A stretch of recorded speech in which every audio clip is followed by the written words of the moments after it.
Hello everyone, it's Miro from Struggle in Swords. And today I'm going to talk a little bit about mindset. I was asked in the last video to talk a little bit about competition mindset and such. So in this video I'm going to talk actually about three things. So first, goals, plans, mission statement. Then mindset for training, this kind of how to develop, I think. And then third, competition mindset, and this third part will have kind of tips and tricks I use in competitions. The disclaimer obviously for this talk is that this is based on my experience. These things work for me. I've seen them work for some other people as well. A lot of it is based on research I have seen other people represent to me throughout the years, but obviously with my brain I'm not going to dig through a lot of sources. So, take everything I say and maybe anything that anyone says about this topic with a grain of salt and understanding that you are on your own path. Today I'm filming here at the EHMS hall. This is where I do most of my development. This is my safe space where I, in my head, return whenever I feel flustered in a competition or somewhere. But more about that a little bit later. So we're going to start with goals. And why do we start with goals? It is because in order to have a good mindset, in my opinion, you should have a reason to build that mindset. Because competing is very strenuous. Or not even competing. I think that's the beauty of HEMA, is that you don't necessarily need to be a competitor to have goals in HEMA and to have thoughts about mindset. Obviously, competing is the most clear-cut environment, and one of the reasons why I tell people that they should compete is that it is the place where you get to test your mindset and your mind more than any other place in HEMA. So sparring, even if you do sparring very hard, or you do it with low gear, or you do it with sharps, whatever, there's always more of an idea of working together. Sometimes it's lesser, sometimes it's more, but compared to competitions, your mindset is always, or at least it should be, in my opinion, in sparring and in training, different than from competitions. That's why they are called two different things. So how do I like to think about goals is that I have what I like to call the dream goal, or maybe you'd call it a mission statement. And for me, that's obviously the goal to be the consensus best competitive longsword fencer by the end of 2027. But this doesn't need to be yours. Yours can be whatever. My tip for this kind of a dream goal, that it should be such that it is nigh impossible to get. It should still be technically possible, but it should be such that even though you work a lot and you achieve a lot, you still have something to bite down on and strive for.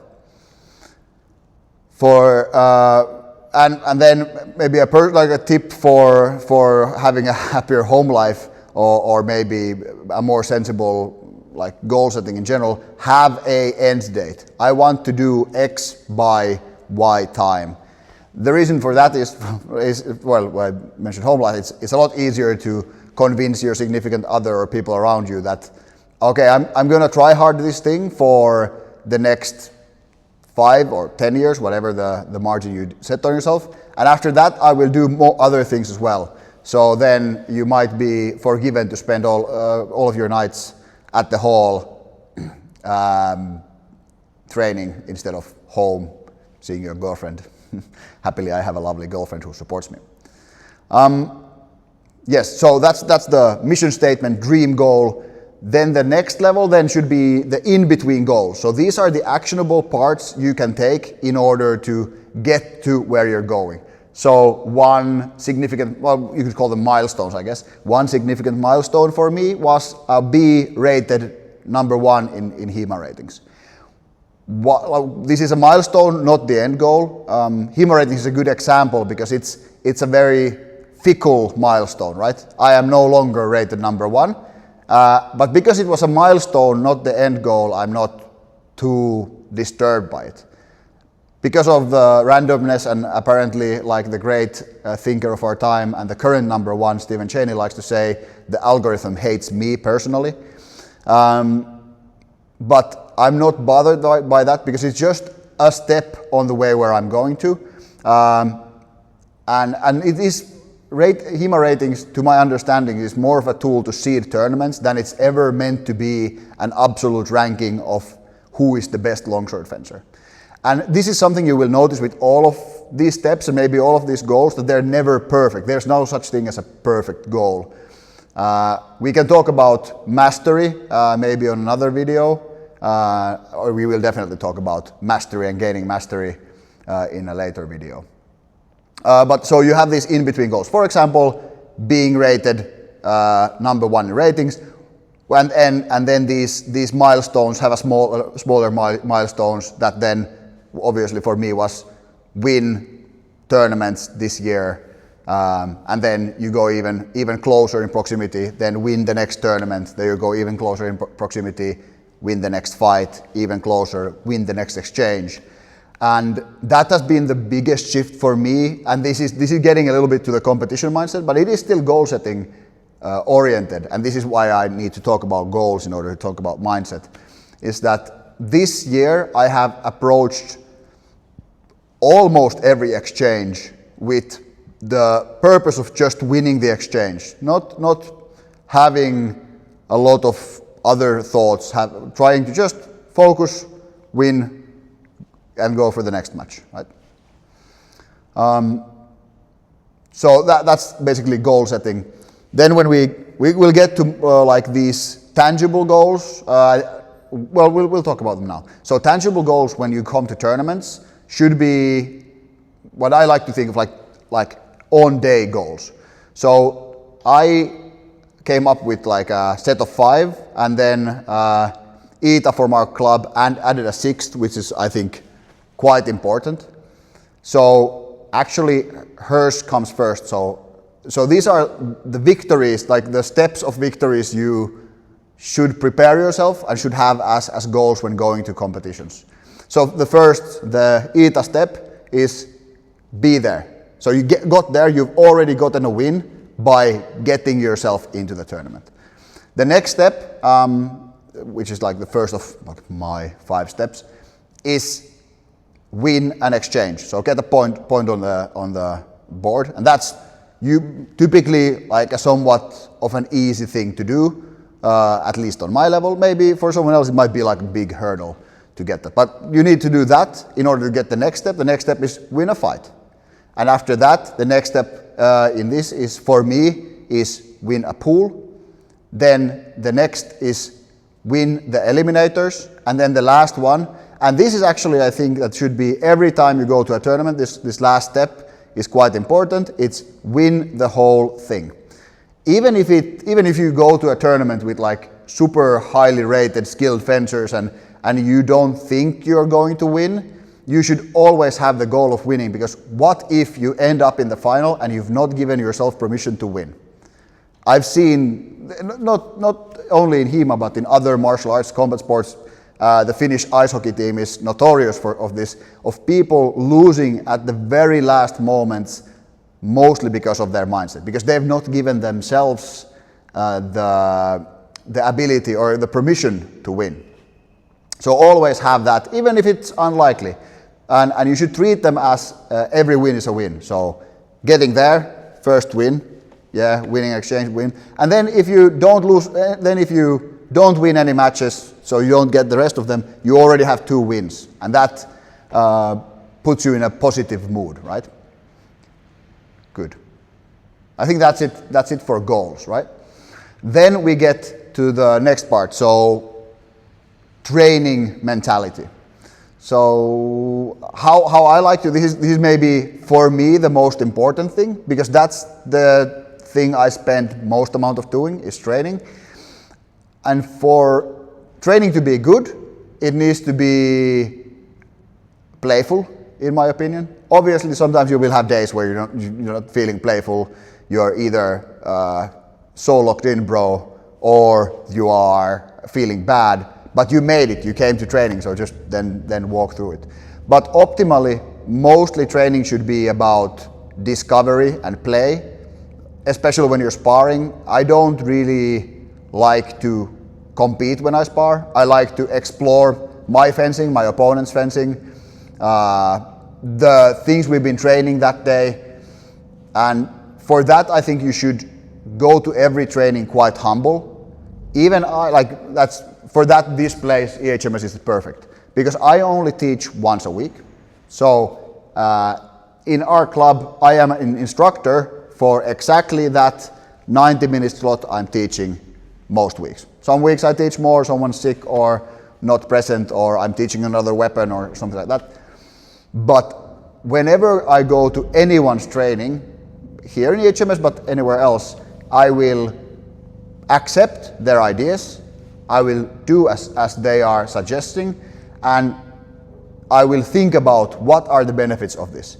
It doesn't really benefit you to go to a training and go like, this is wrong because of A, B, C, D, E, F. It's better to go, okay, what can I learn from this? And that kind of curiosity and relaxedness will then bleed into your fencing.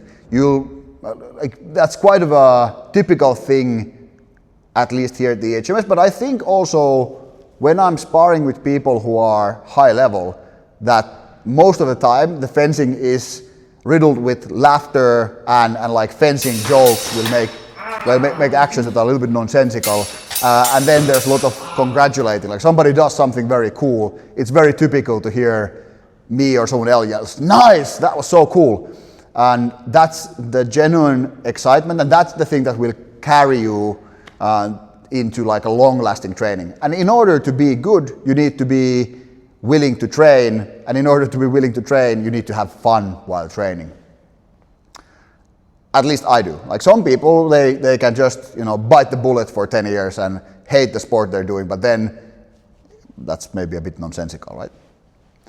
Okay, so then we get to the last one, and maybe the thing most people are most interested. So tournament mindset, competing mindset. How do you think about competing? How do you prepare? So I have a couple of tips and tricks. So one big thing that I've used this year, this is like my most successful year this far in HEMA, but typically also when I've succeeded earlier, is a simple ritual. Before every fight, I'll have a phrase and a move to remind myself what we're doing, right? So currently it has been determined and undistracted. And that paired up with the forceful pulling down of the mask is a sign for me that now we're ready to go. Human beings have had rituals basically all the time, and like from the beginning of time or since the Roman days. Obviously, when you're going to fight for your life, this might also have a spiritual purpose or a religious purpose, but the functional purpose is telling yourself, okay, we are ready, we are prepared. And that then combines into the next thing, which is nervousness. So a lot of times you go compete, you're very nervous, and I think that is good. You should be nervous when you compete, and you should turn those nerves into energy and action.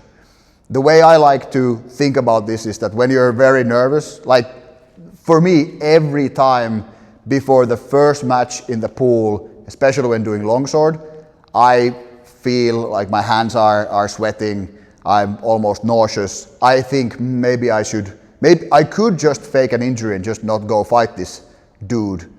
And which is nonsensical. Typically I fight a lot in an untiered tournament. I'm the top seed of my pool. I'm fighting somebody who's like unranked or nothing. It's not that the task itself is very difficult for me, but my body and mind is asking me, and the way I like to think about it, my body is asking me fight or flight, and then you get to choose.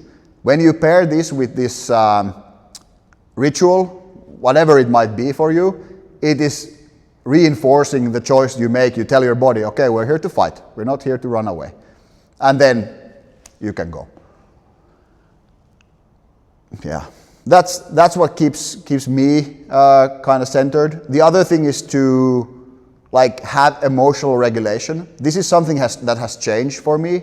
When I was like a fresher competitor, a newer competitor, I would be very emotional. I would be almost angry, or not almost, I'd be like angry and like, oh, this is my ring, you know, very, very macho bullshit, right? And that can work for a certain period, especially if your repertoire is very small. You can be very emotional while fighting. But then when your repertoire gets bigger, at least my experience has been that you get decision panic, right? You're very emotional, and then you have your repertoire of techniques is like, I have 5 choices ahead of me, and then you're very emotionally trying to make a decision of like, I need to pick one, and then typically you freeze, right? But so then calming down was a big thing for me, and I think the biggest, like, that's the biggest shift between, like, I'd say 2019 and 2020. Like 2020, I already kind of found this calm, or in some fights, maybe it happened during 2019. And it's just gotten stronger. And then this has bled into the training as well. So I think that's again one of the things for this year, like why did my 2025 go not so optimally, right? Is that I was, in training, I was squeezing the sword and thinking about, are my opponents training this hard? Am I training harder than my opponents? And then something clicked last December, where I realized, that's not really, like, why would I think that? Why shouldn't I just enjoy what I'm doing, be relaxed, and then you can find the enjoyment I was talking about, and then that has led into some good results where I've trained as much. Sometimes it sucks, sometimes it doesn't, mostly it doesn't, and that makes me do better in tournaments. So you have goals, train well and mostly through enjoyment, have your own rituals in tournament days, and understand what your mental state should be while competing. I think those are the most important parts. Let me think of, is there something else? Yes, enjoy the struggle. So, like, you know, branding. But when you are competing and the competition is difficult, instead of going, oh no, this is hard, you go, oh yes, this is hard. This is the challenge I have built myself to take. And that's why embracing that, even the most difficult competitions, even when you're lagging behind, you can go, okay, I have a chance to prove that I am worthy. I'm good enough for myself. And then if you're not, then okay, good. Then you found your optimal level of struggle, and then you can go home and look at the video and think about it. What should I hone on? Yes. Thank you for listening. Thank you for at least Joachim Bertin and Tom Crickmore for suggesting this. Probably some others as well. And remember to keep struggling.